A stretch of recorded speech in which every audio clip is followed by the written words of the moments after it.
এখনকার পৃথিবীতে মোটামুটি 3 ধরনের কম্পিউটার ইউজার আছেন। প্রথম ক্যাটাগরি হচ্ছে জেনারেল ইউজার, তারপর ক্যাটাগরি হচ্ছে প্রোগ্রামার, আর 3 নম্বর ক্যাটাগরি হচ্ছে হ্যাকার। এখন ইউজার কি করে? ইউজার সাধারণত কম্পিউটার ইউজ করে কাজ করার জন্য, লাইক এক্সেল স্প্রেডশিট বানানো, রিপোর্ট জেনারেট করা, ইমেল সেন্ড করা আর অফিস সফটওয়্যার ইউজ। মানে তাদের টার্গেট খুব সহজ, কাজ শেষ করতে হবে। কিন্তু সমস্যা হলো অনেক সময় এই জেনারেল ইউজাররাই কিন্তু হয়ে যায় হ্যাকারদের টার্গেট, কারণ বেশিরভাগ মানুষ সাইবার সিকিউরিটি সম্পর্কে খুব বেশি সচেতন না। ফলে তারা কখনো ভুল করে ফিশিং ইমেইলে ক্লিক করে, ফেক ওয়েবসাইটে লগ ইন করে আর আননোন লিঙ্কে পাসওয়ার্ড দেয়। আর তখন তাদের কাছ থেকে হ্যাকারের ডেটা হ্যাক করতে পারে, like personal data, image, bank data, এমনকি ক্রিপ্টো ওয়ালেট। এখন প্রোগ্রামার কারা? প্রোগ্রামার আসলে সফটওয়্যার বানায়। আপনি যে অ্যাপ ব্যবহার করছেন, যেমন Facebook, YouTube, WordPress, mobile apps, games, এই সব সফটওয়্যারই কিন্তু কেউ না কেউ বানাচ্ছে। তো প্রোগ্রামাররাই মূলত সেই কাজটাই করে। কিন্তু এখানেও একটা সমস্যা আছে। যদি কোনো প্রোগ্রামার ভুল করে সফটওয়্যারের সিকিউরিটি লুপহোল রেখে দেয়, তাহলে হ্যাকাররা সেই লুপহোল ব্যবহার করতে পারে, আর এটাকেই বলে vulnerability। আর যদি কোনো বড় সফটওয়্যারে এমন সমস্যা থাকে, তাহলে ক্ষতির পরিমাণ কিন্তু অনেক হতে পারে, যা কল্পনার বাইরে। এখন আসি হ্যাকারদের কথায়। অনেকেই মনে করে যে হ্যাকার মানে হচ্ছে খারাপ মানুষ, এরা আসলে 2 নম্বরই করে বেড়ায়, মানুষের অ্যাকাউন্ট হ্যাক করে, সর্বশান্ত করে দেয়। আসলে কিন্তু তা না। 2 ধরনের হ্যাকার আছে।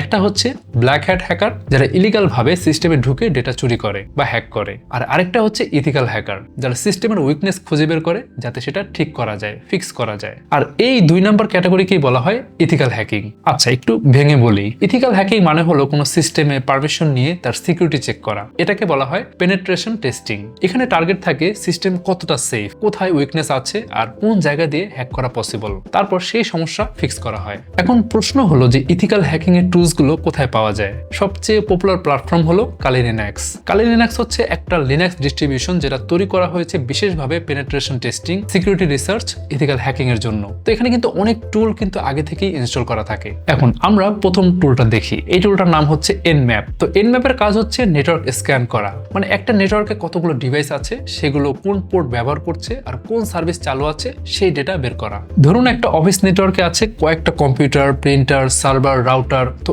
Nmap এগুলো স্ক্যান করে দেখতে পারে যে কোন ডিভাইস অনলাইন, কোন পোর্ট ওপেন আর কোন অপারেটিং সিস্টেম চলছে। তো এটা ইথিক্যাল হ্যাকারসরা ব্যবহার করে সিস্টেমের হোল খুঁজে বের করতে।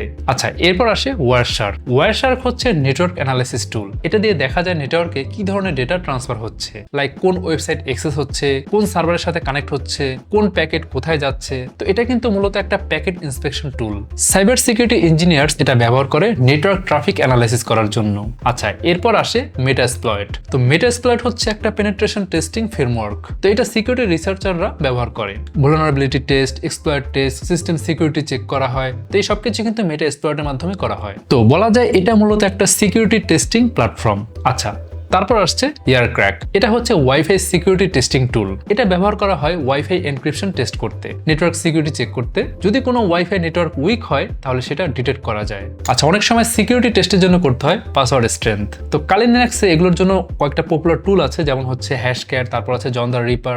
এগুলো ব্যবহার করা হয় পাসওয়ার্ড হ্যাশ অ্যানালাইসিস করার জন্য।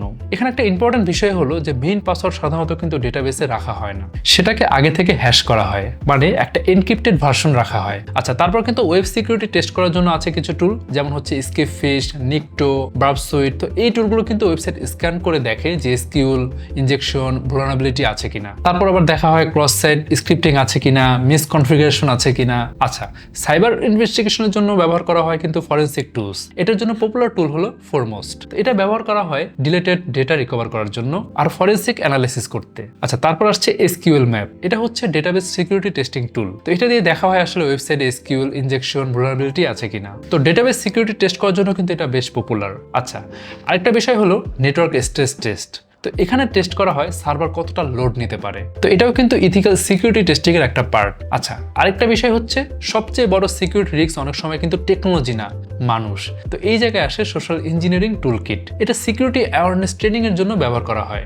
এর মাধ্যমে দেখানো হয় যে মানুষ কতটা সহজে ভুল করে পার্সোনাল ডেটা দিয়ে দেয়। ওকে, আজকে ভিডিওতে আমরা দেখলাম যে ইথিক্যাল হ্যাকিং জিনিসটা কি, কালি লিনাক্স কি, এবং কয়েকটা পপুলার সিকিউরিটি টুল কিভাবে কাজ করে এগুলো নিয়ে জানলাম। আশা করি ভিডিওটা আপনাদের কাছে ভালো লেগেছে। তো আজকে ভিডিও এখানে শেষ করতে হচ্ছে। এবার যাওয়ার আগে কিউবেটসের একটা ল্যাপটপ নিয়ে কথা বলতে চাই, সেটা হচ্ছে রোবট X2। যারা সাইবার সিকিউরিটি নিয়ে কাজ করতে চান তাদের জন্য পারফেক্ট একটা ল্যাপটপ। ভেতরে আছে ইন্টেল 12th জেনারেশনের Core i5 Alder Lake 12450H processor. ডিসপ্লেটা কিন্তু খুব ইউনিক, 100% sRGB সহ ফুল HD LG IPS প্যানেল। তো এই ল্যাপটপটা নিয়ে আরো বিস্তারিত জানতে ভিজিট করতে পারেন qubits.com। ওকে, আজ তাহলে যাচ্ছি, দেখা হবে পরে কোনো ভিডিওতে। যদি ভিডিওটা ভালো লাগে অবশ্যই শেয়ার করতে ভুলবেন না, আর যে কোনো কোয়ারিজ থাকলে অবশ্যই কমেন্ট করবেন। তাহলে আজকে যাচ্ছি, দেখা হবে পরে কোনো ভিডিওতে।